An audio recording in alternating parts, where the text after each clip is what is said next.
Salam sejahtera Malaysia, salam sejahtera tuan-tuan dan puan-puan semua.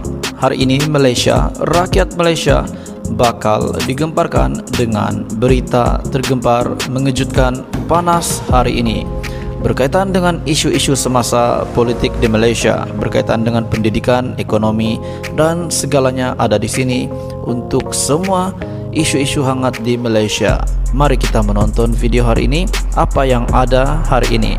Sila tekan butang subscribe, like dan share video ini. Jangan lupa tekan tombol lonceng untuk info-info yang lebih banyak daripada channel ini. Berita akan dimulakan beberapa saat lagi. Teruskan bersama di dalam channel ini untuk info yang lebih hangat di Malaysia, untuk semua rakyat Malaysia, untuk keluarga Malaysia. Mari kita menonton video ini. Sudah pasti menggemparkan, PRU15 tidak lama lagi akan diadakan. Berita hari ini, artikel dipetik daripada Agenda Daily. PRU15 Malaysia memilih. Ustaz Kazim tarik diri bertanding tidak sampai 24 jam dicalonkan Zahid. Pendakwah bebas Datuk Muhammad Kazim Elias atau Ustaz Kazim difahamkan sudah membuat keputusan untuk menarik diri daripada bertanding di Parlimen Larut. Menurut laporan, Muhammad Kazim membuat keputusan menarik diri itu tidak sampai 24 jam selepas Barisan Nasional BN menamakan beliau sebagai calon di kerusi parlimen tersebut dalam pilihan raya umum ke-15 PRU15 malam tadi. Untuk rekod, pencalonan Muhammad Kazim itu kali pertama diterimanya selepas UMNO sebelum ini berkali-kali cuba untuk menawarkan kerusi kepadanya untuk bertanding. Pengurusi Barisan Nasional Perak, Datuk Seri Saarani Muhammad mengumumkan tempat Muhammad Kazim akan digantikan Ketua Koordinator Barisan Nasional Muhammad Syafiq Fadli Mahmud di Parlimen Larut. Penarikan diri Muhammad Kazim dilihat akan menjadi satu tamparan kepada pengurusi Barisan Nasional, Datuk Seri Ahmad Zaid Hamidi, yang sudah pun menerima tekanan daripada akar umbi ekoran pemilihan calon tidak menepati kehendak pengundi di kawasan. Dalam pada itu, berita seterusnya, PRU15, Tokpa umum tarik diri atas faktor kesehatan. 2 lagi calon telah menarik diri. Penyandang kerusi Parlimen Jeli, Datuk Seri Mustafa Muhammad mengumumkan penarikan dirinya daripada bertanding pada PRU ke-15 19 November. Tokpa yang berumur 72 tahun itu dalam satu kenyataan berkata, keputusan itu dibuat atas faktor kesehatan dan nasihat dokter. Saya ingin menzahirkan ucapan setinggi terima kasih kepada semua rakyat di kawasan Parlimen Jeli yang sentiasa memberi sokongan dan kerjasama sepanjang saya merencanakan agenda pembangunan sosioekonomi di Parlimen Jeli sejak tahun 1995. Sesungguhnya saya amat menghargai kepercayaan yang diberikan kepada saya selama ini untuk mewakili rakyat di Parlimen Jeli. Saya juga ingin mengucapkan setinggi terima kasih kepada semua sahabat yang menganggotai Jemaah Menteri atas segala bimbingan dan kerjasama yang diberikan sepanjang berada dalam barisan Jemaah Menteri. Terima kasih kepada kepimpinan kerajaan, penjawat awam, persekutuan dan negeri, serta parti atas sokongan dan bantuan yang diberikan kepada saya sepanjang berkhidmat sebagai anggota, pentadbiran kerajaan dan ahli parlimen, katanya dalam satu kenyataan. Beliau dikatakan sudah memaklumkan perkara itu kepada pengurusi Perikatan Nasional Tan Sri Muhyiddin Yassin, yang juga Presiden Parti Pribumi Bersatu Malaysia Bersatu. Tokpa memenangi Parlimen Jeli atas tiket Barisan Nasional sejak tahun 1995 dan mempertahankan kerusi tersebut selama 6 penggal berturut-turut.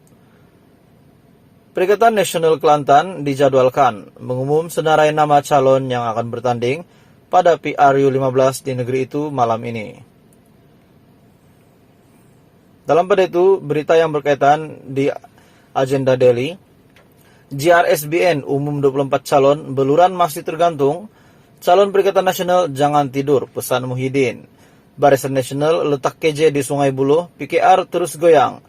Zahid ingatkan calon disingkir supaya bersyukur pegang jawatan lama. Barisan Nasional letak KJ di Sungai Buloh, PKR terus goyang. Dipetik daripada agenda Delhi, pencalonan Khairi Jamaluddin di Parlemen Sungai Buloh yang diumumkan Barisan Nasional nampaknya menggoyangkan parti lawan. Hari ini PKR dilihat mungkin menimbang semula calon mereka yang diletakkan di kerusi itu pada PRU ke-15. Pencalonan Khairi Jamaluddin di Parlemen Sungai Buloh. Sebelum ini, Pakatan Harapan menamakan Timbalan Ketua Penerangan 1 PKR Datuk R. Ramanan bagi menggantikan penyandangnya R. Sivarasa. Saya akan berbincang dengan Anwar Ibrahim mengenai maklum balas pengundi-pengundi di Sungai Buloh mengenai calon PKR. Saya hargai semua pandangan. Keputusan akhir adalah keputusan beliau sebagai Presiden Parti. Siap Timbalan, Presiden PKR Rafizi Ramli pada 2 November. Ramanan yang merupakan bekas Bendahari Agung MIC yang meletakkan jawatan pada 2014 susulan berdepan kes mahkamah.